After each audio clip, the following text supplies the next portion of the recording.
नमस्कार. माझं पुस्तक विश्व या आपल्या यूट्यूब चॅनलवर आपल्या सर्वांचं मनापासून स्वागत. आज आपण वाचणार आहोत गोष्ट पैशा पाण्याची पुस्तक. लेखक आहेत प्रफुल्ल वानखेडे. चला तर मग सुरू करूया. भाग 22. आव्हान प्रतिष्ठा टिकवण्याचे.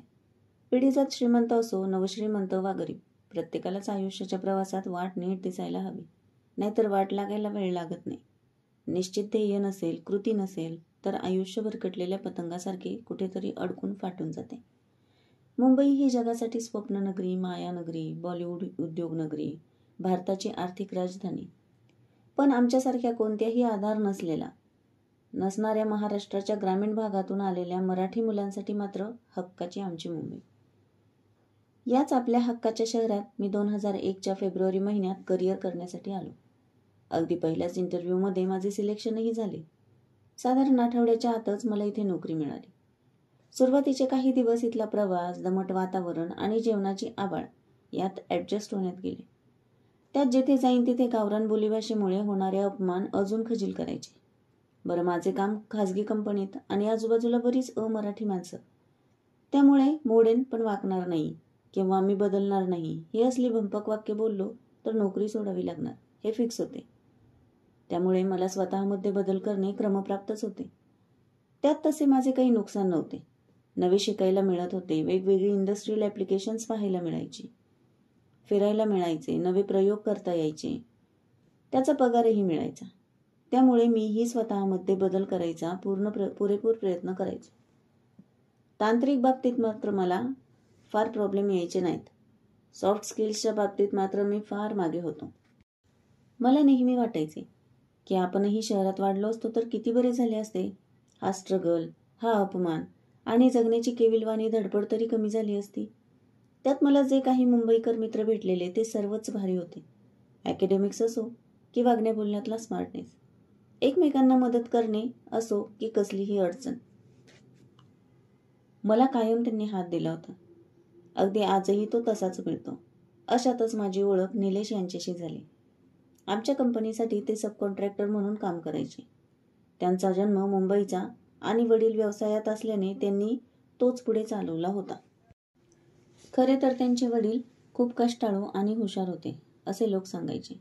निलेश माझ्यापेक्षा 10-12 वर्षांनी मोठे, 6 फुटांपेक्षा जास्त उंची, रुबाबदार आणि मराठी, हिंदी, इंग्लिश भाषेवर प्रभुत्व. परंतु माझ्याशी बोलताना बऱ्याचदा त्यांचा सूर हेटाळणीचा असायचा. मी हे मॅनेजमेंटला सांगितले, परंतु आमच्याकडे दुसरा कोणताही पर्याय लगेच नसल्याने मला कंपनीने त्यांच्यासोबतच ॲडजस्ट करून घ्यायला लावलेले. सुरुवातीला आमचे दोघांचे चांगलेच खटके उडायचे. त्यांना माझी भाषा दम दिल्यासारखी वाटायची. नंतर मात्र त्यांना माझा खरा प्रॉब्लेम लक्षात आला. माझी भाषाच गावरान होती आणि नेहमी भांडण करून तेही थकले होते. शेवटी दोघांनीही एकमेकांना समजून घेतले आणि ठीकठाक संवाद सुरू झाला. नंतर मी भेटलो की तेव्हा ते मला माझ्या भाषेविषयीच्या टिप्स द्यायचे. त्याचा मला बराच फायदा व्हायचा. अधूनमधून त्यांच्या कारमधून लिफ्ट मिळायची. मुंबईबद्दल आणि इतर अनेक विषयांबद्दल ते बोलायचे. माझ्या माहितीत भर पडायची. निलेश मनाने वाईट वा कपटी नव्हते. पुढे त्यांनी मला बऱ्याच चांगल्या गोष्टी शिकवल्या होत्या. त्याचा खूप फायदा झाला. मीही त्यांना काही टेक्निकल सपोर्ट लागला तर ताबडतोब सगळी कामे बाजूला ठेवून मदत करायला तत्पर असायचो. साधारण वर्षभरात आम्ही बऱ्यापैकी मित्र झालो, अगदी अरेतुरेपर्यंतचे. पुढे माझे त्यांच्या ऑफिसला येणे जाणे वाढले. मीही त्यांना कंपनीकडून चांगली कामे द्यायचो, परंतु त्यांच्या कंपनीकडून नेहमी काही ना काही इश्यूज व्हायचे. मी स्वतः जाऊन ते समजून घ्यायचो, त्यावर सोल्युशन द्यायचो आणि ते काम मार्गी लावायचो. हा जणू नित्यक्रमच झाला होता. निलेशचे वडील वृद्धापकाळाने आणि आजारपणामुळे रिटायर्ड झालेले. त्यामुळे निलेशला अचानक या व्यवसायात उतरावे लागले होते. खरे तर हळूहळू माझ्या लक्षात येत गेले की वडिलांनंतर निलेशला हा व्यवसाय करणे जड जात होते. वडील होते तोपर्यंत ते गाडा ओढत होते, परंतु निलेशच्या एकट्याच्या खांद्यावर ही कंपनी आली आणि 2-3 वर्षातच आर्थिक आणि इतर अनेक बाबतीत त्यांना संकटे झेलावी लागली. निलेश दिवसा नीटनेटका आणि टापटीप राहत असे, मात्र रात्र झाली की त्याचे मित्र जमा व्हायचे. पुढे त्यांची व्यसनं, पार्ट्या आणि इतर अनेक उद्योगात बिझी होऊन जायचे. त्यात तो मधूनच अचानक गायब होऊन जायचा. 3-3, 4-4 दिवस कोणालाच माहिती नसायचे तो नक्की कुठे आहे. त्यात त्याची दिवसाची सुरुवातही फार उशिरा व्हायची. त्यांच्या कंपनीची एक चांगली बाब म्हणजे आमच्या कंपनीला हवा असलेला सेटअप त्यांच्याकडे होता. रेट मार्केटपेक्षा चांगले होते. ही सर्वात मोठी जमेची बाजू. खरे तर मलाही काही दिवसातच लक्षात आले की यांचे रेट आमच्या कंपनीसाठी खरंच खूप कमी होते आणि जुने संबंध असल्याने कंपनीही त्यांना काढत नव्हती. परंतु निलेशच्या स्वभावामुळे आणि दुर्लक्षामुळे मालाचा दर्जा, कामाची वेळ आणि सर्वात महत्त्वाचे कमिटमेंटवर कमिटमेंट देत कधीही कोणतेही वचन न पाळणारी कंपनी म्हणून तो फेमस झाला. निलेशने 2-3 वर्षात जुन्या जाणत्या कामगारांना लहान सहान कारणांवरून शिवीगाळ करून आणि काहींना तर अपमानित करून काढून टाकलेले. कोणत्याही क्षेत्रात पैसा, साधन संपत्ती यशस्वी झालेली पहिली पिढी ही माणुसकी, एकमेकांसोबतचे संबंध, सर्वांशी वागण्या बोलण्यात नम्र आणि खरंच कर्तृत्ववान असते. परंतु बहुतांश वेळा दुसरी पिढी ही गर्विष्ठ, फटकळ आणि मग्रूर असते. डोक्यात बुद्धीऐवजी हवा भरलेली. काही अपवाद असू शकतात, त्यांनी मला माफ करावे. निलेशचेही अगदी असेच काहीसे झालेले.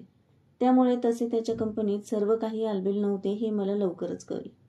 आर्थिक व्यवस्थापनाच्या बाबतीत तर बोंबाबोंब होतीच. पुढे ही गोष्ट आमच्या कंपनी व्यवस्थापनाच्या लक्षात आली. जे व्हायचे तेच झाले. त्यांना देत असलेली सगळी कामे जास्तीची किंमत देऊन इतर वेंडर्सना देण्यात आली. एक गोष्ट नेहमी लक्षात ठेवायची. इतरांपेक्षा आपल्या मालाची किंमत कमी असणे हे तसे काही भूषणावह नाही. ती तशी कमी असली तरी त्या किमतीपेक्षा अधिक मौल्यवान बाब म्हणजे वेळेत तो माल मिळणे आणि जसा हवा त्या दर्जाचा मिळणे हे जास्त महत्त्वाचे गणित आहे. पुढे निलेशने हातापाया पडून कंपनीकडून त्यातील काही कामे पुन्हा मिळवली. परंतु 2-3 महिन्यात तीच परिस्थिती. याच्या सगळ्या थापा, खोटी प्रॉमिसेस. जिथे आपण व्यवसाय अथवा नोकरी करतो तिथे एकमेकांना गंडवण्याच्या गोष्टी कधीच करू नये. खरं सांगून 2 दिवस उशिरा काम करा, पण नुसतेच खोटे बोलून कोणतीही ठोस कृती न करता त्या जगात आपल्याला कोणीही प्रतिष्ठा देणार नसते. मी हे करीन, ते करीन, असे करून दाखवेन, तसे करून दाखवेन, या स्वप्नातच आपले आयुष्य मग संपते. पुढे त्याने वडिलांच्या कंपनीचे नाव बदलले. अनेक लोकांना नवनव्या मोठमोठ्या ऑर्डर्स दाखवून इन्व्हेस्टमेंट घेतल्या खऱ्या, पण त्याचा मूळ स्वभाव काही गेला नाही. सतत खोटं बोलत आणि मोठमोठ्या कृतिशून्य गप्पा मारत अगदी होत्याचे नव्हते करून बसला. पुढे काही वर्षात निलेशच्या कंपनीचे ऑफिस बँकेने जप्त केले. त्याच्या वेगवेगळ्या व्यसनांनी वडिलांनी कमावलेली जवळपास सर्व प्रॉपर्टी तो विकून मोकळा झाला. मुंबईसारख्या शहरात त्याचे वडीलही खेडेगावातून एक स्वप्न घेऊन आलेले होते. त्यांनी कष्टाने, मेहनतीने, प्रामाणिकपणे ते पूर्ण केले. परंतु सगळ्या सोयी सुविधा असताना, एक चांगला रेडीमेड बेस असताना त्याची योग्य किंमत निलेशला का करता आली नसेल? निलेश पुढे असे कोणतेच स्वप्न नसेल का? आपल्या प्रत्येकाकडेच अनेक चांगल्या गोष्टी असतात. आपण त्याची योग्य किंमत जाणतो का? आपण उद्योग असो, नोकरी असो का करतो? फक्त पैसे कमावण्यासाठी? उदरनिर्वाहासाठी? छंद, आवड म्हणून की अजून कशासाठी? या प्रश्नाचे ठाम उत्तर प्रत्येकाकडे असायला हवे. ते नसेल तर आयुष्याचा प्रवास भरकटायला वेळ लागत नाही. भाग 23. असावा संकटांचाही अंदाज. अर्ध्या हळकुंडात पिवळे होण्याचा या काळात अगदी जुजबी माहितीवर विसंबून पुढे जाणारे मोठ्या संकटात अडकू शकतात. वेळ जाईल, थोडा त्रास होईल, पण नव्या गोष्टी शिकताना, स्किल्स डेव्हलप करताना उगीच घाई करू नये किंवा शॉर्टकट वापरू नये. आयुष्यात प्रत्येकालाच पहिल्यांदा सायकल चालवणे, बाईक रायडिंग, 4 चाकी गाडी चालवण्याच्या आठवणी चांगल्याच लक्षात राहतात. मीही मुंबईत आल्यानंतर अत्यंत महत्त्वाची गरज म्हणून कार चालवायला शिकलो होतो. नवीन असल्यामुळे सारखे इकडे तिकडे गाडी घेऊन फिरावेसे वाटायचे. परंतु आठवडाभर कामाच्या गडबडीत नीट मनासारखी हायवेवर सलग गाडी चालवणे झाले नव्हते. जवळपास 1-1.5 महिन्याच्या प्रॅक्टिसनंतर पहिल्यांदा एका रविवारी सकाळी सकाळी कांदिवलीवरून एकटाच हायवेने विरारपर्यंत गाडी चालवत गेलो. हायवेवर भारी मजा येत होती. परत येताना भजनलाल ढाब्यावर लस्सी प्यायचा बेत आधीच केला होता. ठरल्याप्रमाणे लस्सी घेतली, अजून काही पार्सल घेतले आणि एकदम खुशीत गाडीकडे आलो. कार सुरू केली आणि निघणार एवढ्यात काचेवर टकटक झाली. मी दचकलो. बाहेर पाहिले तर वयस्कर काका मला काच खाली घ्यायला सांगत होते. मी काच खाली घेऊन त्यांना काय झालं असे विचारणार एवढ्यात त्यांनीच टायर पंक्चर झालाय तो पहा म्हणून टायरकडे बोट दाखवले. मी ताबडतोब गाडीतून उतरलो आणि कपाळावरच हात मारला. टायर पूर्णच फ्लॅट, अगदी सपाट. मला घामच फुटला. गाडी चालवायला तर येत होती, पण ही पंक्चरची भानगड नवीन होती. माझ्या चेहऱ्यावरचे हावभाव आणि घाम पाहून काकांनी विचारले, काय रे, पहिलीच वेळ का? नवीन चालवायला शिकलाय का? मी हो म्हटले आणि खरी काय ती परिस्थिती सांगितली. बोलता बोलता माझी नजर आजूबाजूला कुठे पंक्चरचे दुकान आहे का याचा शोध घेत होती. हे काकांच्या लक्षात आले आणि ते म्हणाले, इथे पंक्चर काढायचं दुकान नाही. 3 किलोमीटरवर पंप आहे, तिकडे जावं लागेल. मी इथलाच आहे, मॉर्निंग वॉकला गेलो होतो. जाताना दूध नेतो म्हणून इथे आलोय. मी काकांना अगदी भाबडेपणाने विचारले. आता तिकडे कसं जाऊ गाडी घेऊन?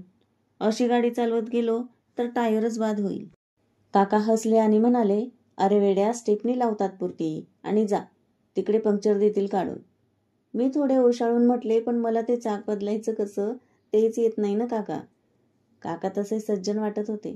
ते हसले आणि म्हणाले, कसली रे तुमची ही पिढी. चल, मी मदत करतो तुला. रात्रीची वेळ किंवा आणीबाणी असती तर काय केले असतेस, असे म्हणत अजूनही बरेच सोमणे मारत राहिले. पण मग अगदी सर्व काही मला सांगत, तसेच अगदी प्रात्यक्षिक दाखवत 15 ते 20 मिनिटात चाक बदली करून दिले. मी बारकाईने ते सर्व पाहत त्यांना मदतही करत होतो. मी त्यांना अगदी मनापासून धन्यवाद म्हणत मनोभावे हात जोडत गाडीत बसणार एवढ्यात काकांनी पुन्हा हाक मारली. टायरकडे बोलावले. बोट दाखवत मला म्हणाले, हा टायर पुन्हा लगेच पंक्चर झाला तर तुला जमेल माझ्याशिवाय काढायला? मी म्हणालो, हो जमेल की. काका वस्ताद होते. म्हणाले, दाखव बरं माझ्याशिवाय काढून. आता माझी पंचायत झाली. ते असं काही म्हणतील याची कल्पनाच नव्हती. बरं, काकांनी काही ओळख पाळख नसतानाही इतकी मदत केलेली. मलाही रविवारमुळे मोकळाच वेळ होता. म्हटले, चला पाहूया. मी एकट्यानेच प्रयत्न सुरू केले. यावेळी मला अर्ध्या तासाहून अधिक वेळ लागला खरा, पण तोच टायर मी स्वतः बाहेर काढून पुन्हा लावू शकलो. थोडा दमलो, कपडे पूर्ण मळाले, पण काकांच्या कृपेमुळे आयुष्यातला मोठा धडा घेतला. काका तर एकदम आनंदाने मला पाहत होते. ते म्हणाले, आता तू गाडी चालवायला खरा तयार होशील. गाडी चालवायला येणं जितकं गरजेचं तितकंच ही असली कामं स्वतःला करता येणं हे अत्यंतिक महत्त्वाचं. हे वाक्य आणि त्यातला खरा अत्यंत खोल अर्थ मला अंतर्मुख करून गेला. पुढे जाऊन गाडीचे पंक्चर काढणे वगैरे सोपस्कार पार पडले, पण जेवढ्या चांगल्या प्रकारे मला ते कळले त्यामुळे खूप मोठा धडा मला काका अगदी आयुष्यभरासाठी मोफत देऊन गेले. तसे हे किती साधे उदाहरण आहे ना, परंतु नीट विचार केला तर लक्षात येईल की यशापयशाचे नक्की कारणं ही त्याच्या मुळाशी आहेत. बऱ्याचदा आपण एखादी गोष्ट सर्व बाजूंचा विचार न करता आपल्याला सगळे कळले, आपण आता पूर्ण तयार झालोय या आविर्भावात राहतो. खरे अज्ञान या दीड शहाणेपणातच आहे. मग कधीतरी रात्रीच्या अंधारात आपला गेम होतो आणि आपण मात्र उगीचच इतरांना दोष देत राहतो. प्रत्येक गोष्टीत वैयक्तिक आकलन शक्ती किंवा उपजत बुद्धिमत्ता पुरेशी पडतेच असे नाही. अशा वेळी एखाद्या अनुभवी आणि तज्ज्ञ मार्गदर्शकाची भूमिका ही नक्कीच उपयोगी पडते. असे मार्गदर्शक प्रत्येक वेळी आपल्याला नशिबाने मिळतील असे नाही, पण ते शोधायला हवेत. प्रत्येक वेळी आपले ज्ञान, क्षमता घासून पुसून पुन्हा पुन्हा तपासूनही पाहायला हव्यात. शॅडोईंग आणि रिव्हर्स शॅडोईंग ही तत्व खरे तर अज्ञानाकडून ज्ञानाकडे जाण्याचा हमखास मार्ग आहे. त्यावर जोर द्यायला हवा. बऱ्याच मोठमोठ्या कंपन्याहून इंटरव्ह्यू घेताना किंवा ट्रेनिंग देताना ही संकल्पना वापरली जाते. गुगलचा योग्य वापर करायचा असेल तर याबद्दल तुम्ही नक्कीच अधिक जाणून घ्या. भरपूर चांगली माहिती आणि ज्ञान मिळेल. आपल्या रोजच्या जगण्यातही कळत न कळत बऱ्याच गोष्टी अशा अपूर्ण शिकायच्या बाकी राहतात आणि मग अडचणीच्या वेळी कपाळावर हात मारून घेण्याशिवाय पर्याय नसतो. त्यातून मग कधी आर्थिक फसवणूक झाली तर आपण कोलमडूनच जातो. आपल्यासोबत आपली मुलं बाळं, आई वडील आणि संपूर्ण कुटुंबीय तणावात येतात. नव्या गोष्टी करताना, शिकताना कधीच अर्ध्या हळकुंडात पिवळे होऊ नये. व्यवस्थित तयारी करावी. नियोजन आणि सराव हा यशाचा सरळ साधा मंत्र आपल्याला मोठ्या संकटापासून सहज वाचवतो. नोकरी असो, उद्योगधंदा असो की आर्थिक गणित, उगीचच अति आत्मविश्वास न बाळगता येणाऱ्या संकटांचा अंदाज बांधत तयारी करून पुढे जाणे नेहमीच फायद्याचे ठरते. तर मंडळी, कसा वाटला आजचा भाग? आवडला असेल तर नक्की लाईक, शेअर, सबस्क्राईब करा. धन्यवाद. भेटूया पुढच्या भागात.